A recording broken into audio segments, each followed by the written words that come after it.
How's it going, guys, and welcome to the channel. Today I thought I'd do a video on the car. I've had the car at 300 brake now for around a year, so that's probably give or take a few weeks. So I thought I'd give my experience of how the car's been and some of the things, like, you know, being at 300 brake. Obviously it's my daily driver, so I thought I'd answer a few. I get questions now and then about it, and I thought, you know, I'd answer a few questions and give my sort of personal take on it. I see the car's been alright, so there's no issues with it at the moment. So yeah, we'll dive into the first one now.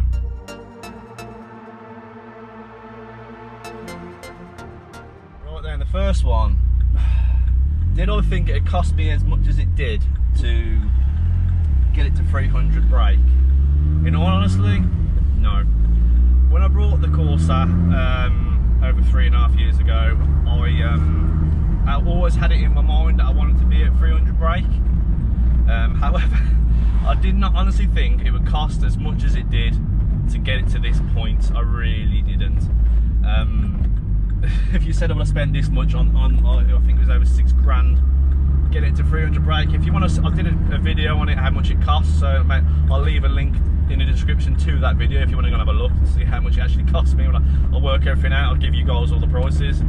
And when I made that video, I was really shocked. I honestly did not think I'd spend that much, and no, I really didn't think it would cost me half as much as it did to get to the power level that I'm at. So yeah, that basically answers that question. No, I really didn't think it would cost me this much.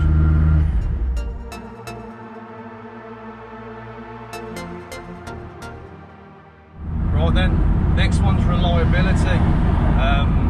In all fairness, it's not been too bad. As you've seen some of my videos, I've had quite a lot of boost issues and misfiring issues with the car since we've been running this power. But I suppose it's one of them, you can have them sort of issues with any sort of power level if you like. But like I said, it's my daily driver. I use it every day. I drive to work in it every single day. It's never not started, or you know, never not like got me home. I've never sort of broken down anywhere. Any little issues I have had with it, the car's still driven alright, and it's managed to get me home for me to resolve the problem. So reliability wise, yeah, I'm pretty impressed really. I don't give the car a hard life. I obviously put my foot down now and then, but if you would have watched if you've watched my Santa Pod video, obviously I beat the hell out of the car. I got like 4 runs in, and I drove home, no problems at all. It's never really given me an issue. I just look after it, service it every 3,000 to 4,000 miles, do the plugs every 10,000 miles, and yeah, it's been completely fine. I've not had any issues with it really, apart from the ones I've obviously filmed with you guys, which, let's face it, hasn't really been like too catastrophic. It's always been silly little issues that have annoyed me and stuff. It's just silly little niggly problems, just I suppose you're going to get with any car. So yeah, reliability wise, it's not been a problem.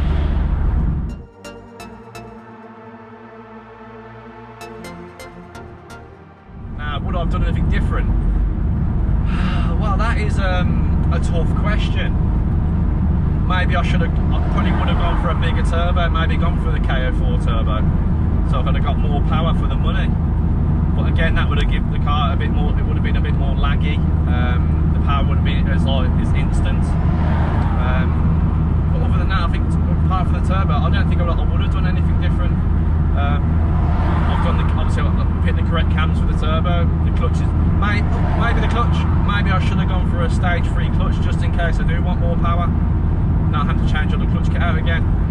So obviously I went for a stage 2 clutch kit. And I probably could have gone for a stage 3, but I chose not to, because in the back of my mind I didn't want to make the car undrivable, because I knew it was going to be my daily driver, and I wasn't too sure of how the stage 2 clutch kit is. I mean, stage 3 clutch kit, I don't know if it was going to be a harsh, being like sort of a paddle clutch. I didn't want it to be a harsh clutch because I use it every day. It's not just a toy, which I wish it could be.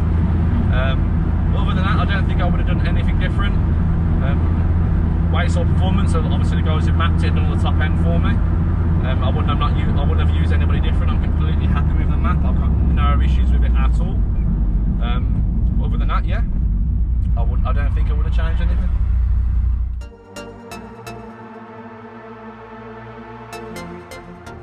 Right then, fuel consumption, in all fairness, it's not too bad. I'm averaging now, my average is 32.4 miles to the gallon, which I don't think is too bad considering.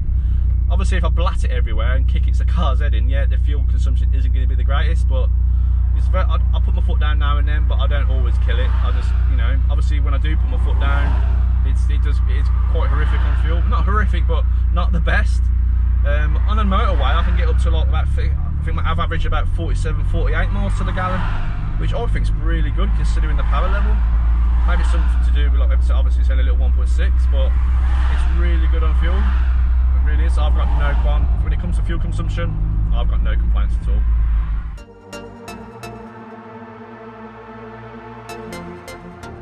Well, then the next one, was it worth it? Well, I've been asked this question a few times. I've asked myself this question a few times. To me, it was worth it. It really was, to have such a high power Corsa VXR. That's just surprised a few cars that I've came up against, and also the people I've met.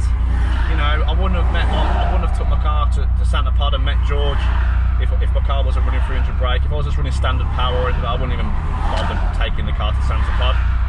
Meeting Chris and the lads at Wayside Performance, you know, they're always a pleasure to meet, and they're always very friendly. And a lot of people I've met through having the car at this power level, and just basically in the Corsa scene. David Lawrence, I don't think I'd have met him if I wouldn't have gone for modifying the car so much. So yeah, it just goes to show, like, you know, it's the people you meet more than anything for me.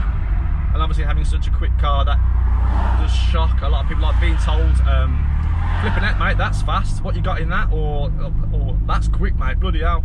Them sort of comments, like, it does make me smile. And also another thing is, I recently went on that meet, if you've watched the video I went to, the Nevlock meet. I met Chris from KRS, and I was having a chat with him, obviously telling him about the turbo. I've got one of his turbos, and he said to me, what power is it putting out? And I said, it made 310 brake at Wayside. And he was really shocked, and he asked me for the graph, and he told me that apparently I have the highest power KO3 in the UK, which I was blown away, because Wayside Performance rollers are quite harsh, which is what Chris said as well. He said, yeah, you've got the high. He said, as far as he's aware, I'm running the highest power KO3 turbo in the UK. So that for me makes it all worth it, to have such a, you know, a unique build, unique turbo, and the power level it's at. Obviously, brake horsepower, it's all pub talk, isn't it? And you know, people say I'm running this power, that dynos always different. Some dynos are more lenient than others, but to be told that, it was really nice. So yeah, that was one of the things that made it, definitely made it worth it for me.